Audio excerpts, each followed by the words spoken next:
All right, so hear me out, everybody. I have an idea, crazy idea, and I hope Dodge watches this video because this is what they should do. They should hit the rewind button and follow my plan. I know it's gonna sound crazy, but I think if they were to go and put this whole cat back in the bag and do a complete relaunch, that they could save this brand and we would actually go, all right, fair enough, that makes sense, let's boogie. But instead, what they did it backwards. They could have done this so much better. So once I get finished pumping this amazing gas into my amazing Hemi, we will get in the car and have a conversation about what I think should have happened. And if enough of you comment, maybe Dodge will watch this video and, well, let's just be real, they'll do nothing. They'll continue down the self-destructive path that they're on. But it's worth putting this video out because maybe someone will at least see it and think, damn, we should have done that. And at the very least, we get the whole benefit of being able to say, well, I told you so. So anyways, the pump stopped. So I'm done. We'll catch up in 1 minute.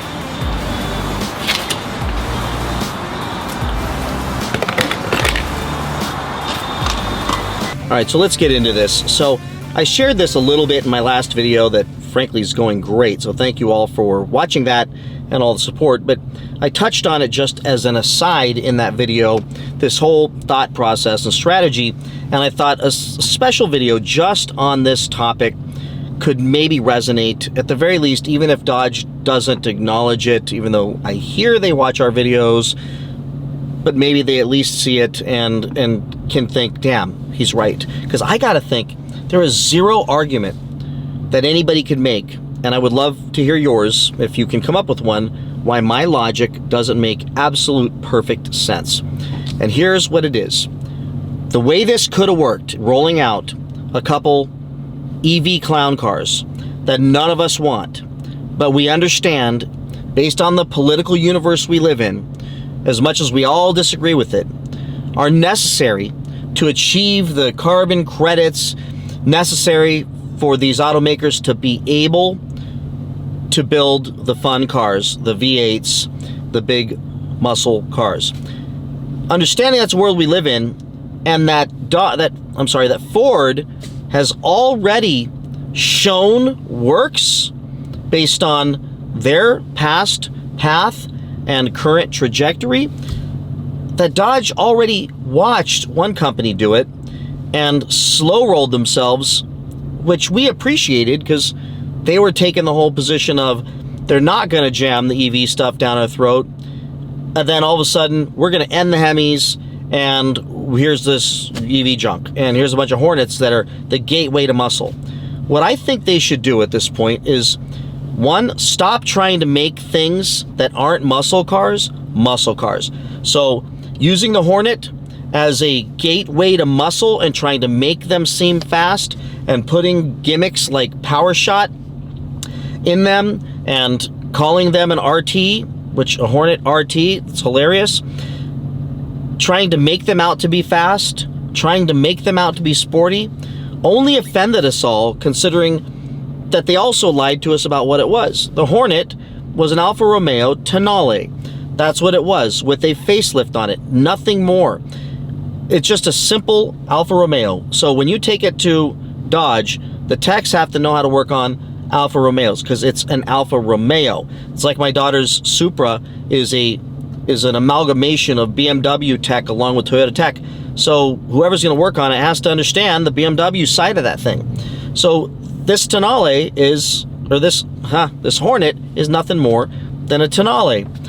Yet they put RT on it, which made us all mad. They put a Hornet logo on it, which made us all mad because it was akin to the Scat Pack B and trying to sound cool and had a stinger in it. It was an awesome logo, but you put it on a car that doesn't fit in that universe of muscle, whether it's a gateway to muscle or it's just an economical commuter car that frankly is not a horrible car.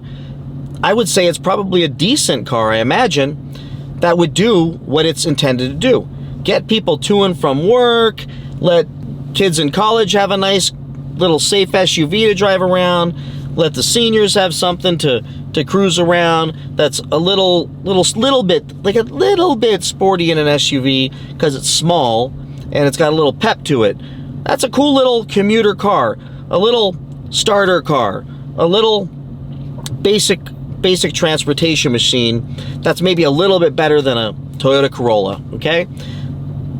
They came out and tried to make it into something that it's not, and that made us all mad. And they didn't learn when nobody buys the things and there's this massive oversupply of these Hornets out there and people don't want anything to do with them, despite the fact that they're not horrible cars. They don't even look horrible. They look like every other SUV that's out there, or what do they call it, CUV, or whatever the hell they call it. It's just, they look like every single one of them out there. So it's not like we should, like we wouldn't buy it, people wouldn't buy it. Before they tried to make it into this thing that it's not, I even thought of ordering one and maybe giving it to my daughter before I got her the Supra. Or when my daughter got the Supra, I was like, asked my parents, do you guys want a free car? I mean, it's a nice little SUV, and it's got a very nice little interior, and it's quick, and it's safe, and it's, you know, it's relatively cheap. But what they do? They launch those things with ridiculous, stupid prices approaching the mid to high $40,000 range, approaching $50,000 range, and they didn't give us the one with the more power and the cooler features, so they had a failed launch, and that failed launch has reached into today's current state of the Hornets, which is nobody's buying them, the most unsold, undesired car in America. So far, it's pretty bad, and it'll take, you know, years for those things to exhaust inventory. They'll be selling 2023 Hornets in like 2026. They're still going to be around. The rebates are going to have to be insane. So then they don't learn from that. They don't learn from Ford. They don't learn from the Hornets, and then they decide to launch this EV thing.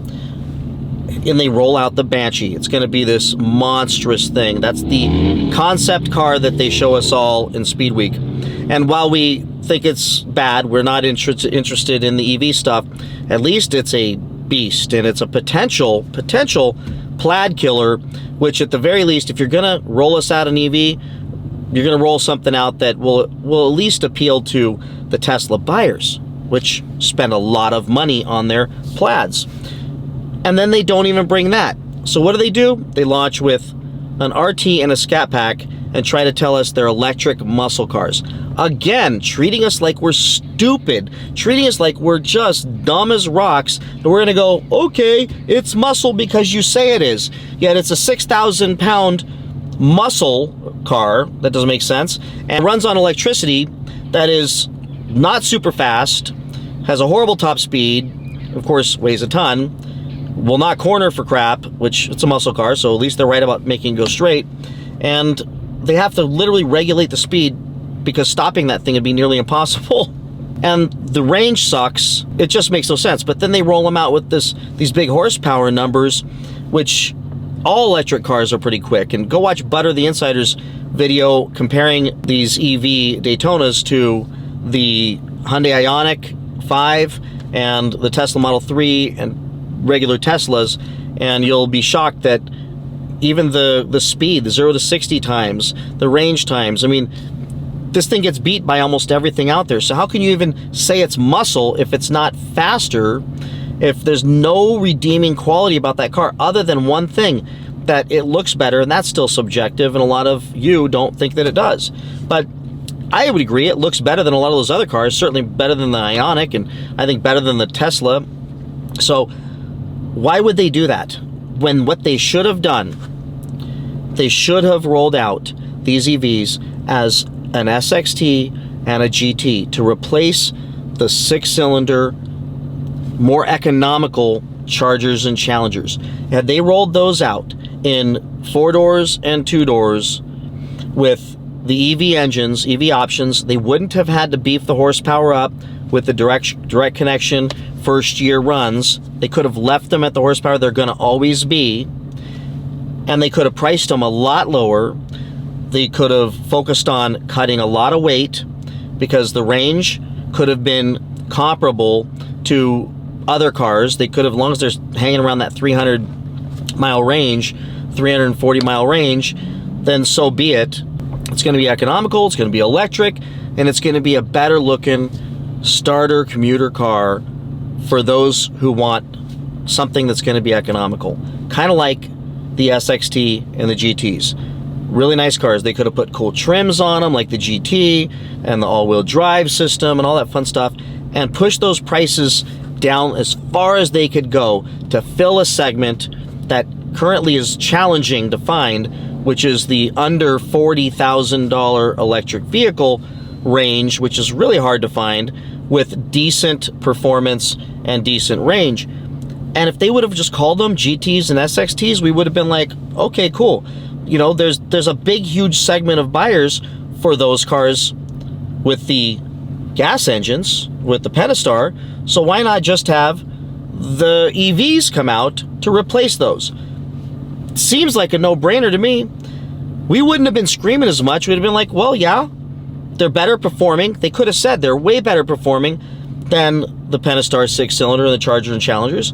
They would have gotten all that lift by saying the GT and the SXT buyers are now going to get a car with good fuel economy, meaning electric, got the best fuel economy, and better performance than the SXT and the GTs. They would have been upselling an improved vehicle even though it's electric. And those people are less likely in the 6-cylinders and SXTs and GTs to be gearheads, obsessed with the Hemi V8s. So you would have not pissed off hundreds of thousands of people like me who scream Mopar or no car. You would have just filled a segment for daily commuters that look cooler than other cars, which is what the GT and SXT is. And then roll out the gas engines, roll out the inline twin-turbo 6-cylinder engines, and roll out the RT, which would be the lower horsepower, let's just say whatever it's supposed to be, but even if they came out with the direct connection on it, you know, the 500 and the 440 or whatever the hell it was, and as the RT, and then the 550 as the Scat Pack. Why is that so? Why didn't they think of this? Why is that so hard to even you know, for them to come up with? This makes me crazy, because the Scat Pack right now is $485. They would have been selling us a higher horsepower Scat Pack with a gas engine, and while a lot of us want the V8 Hemis, that's a much shorter leap than leaping us from a V8 Hemi to an EV just because it's called a Scat Pack, which I am sitting in right now. There's no way I'm leaving this Scat Pack to go to a Scat Pack that's an EV. I would much more consider to get all the new trick tech and all the new features and the all-wheel drive.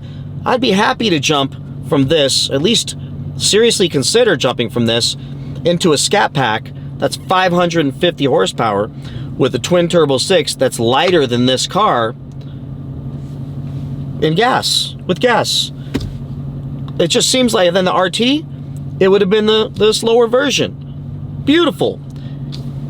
That just, why, like, how many of you agree with this? Like, that would have been such a smoother rollout. It would have been a lot easier for us to pallet. Still be screaming, but nothing like the screaming we're dealing with right now. And I'm telling you, I'm sure they'd laugh at my video or they'd see it and just go, oh yeah, well, that's a good idea. It was too late now. Yeah, because you guys blew it trying to tell us that an RT has an electric motor in it and that a Scat Pack has an electric motor in it.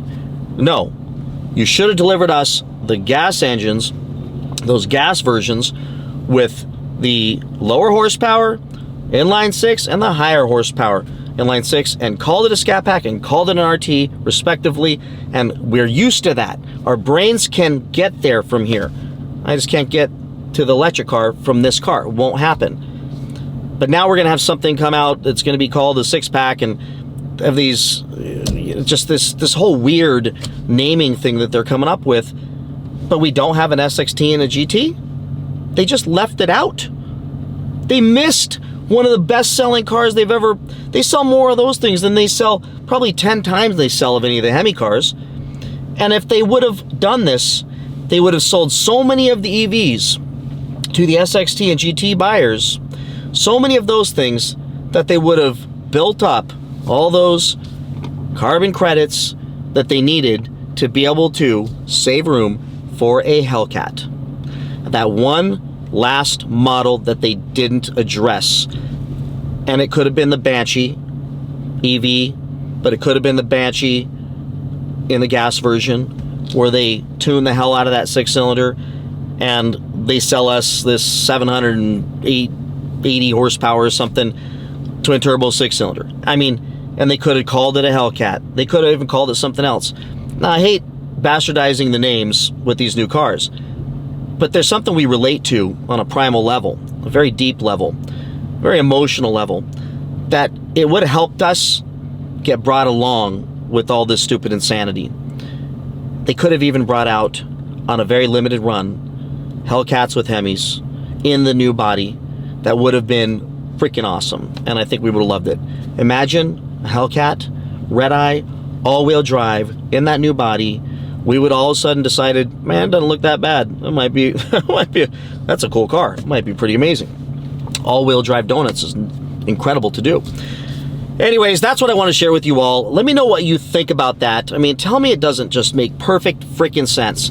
But instead they did everything backwards, from the Hornets to these things, the Daytonas. Everything's been backwards, and it's just a train wreck. And I believe Dodge is just killing itself slowly, and they're taking us along with them. So with that, everybody, please like, subscribe, comment. If you like this video, share it with anybody you think could benefit from it, and definitely share it with Dodge. And definitely share it around Facebook on the Dodge websites, Dodge pages. Just drop the link in and get them to watch this stuff. If for any other reason to say, this is how you should have done it, dummies, this is how you should have done it, you would have had a half a chance. Now you got like a 2% chance of this all working. Just ask the dealers that are sitting on tons of freaking Hornets.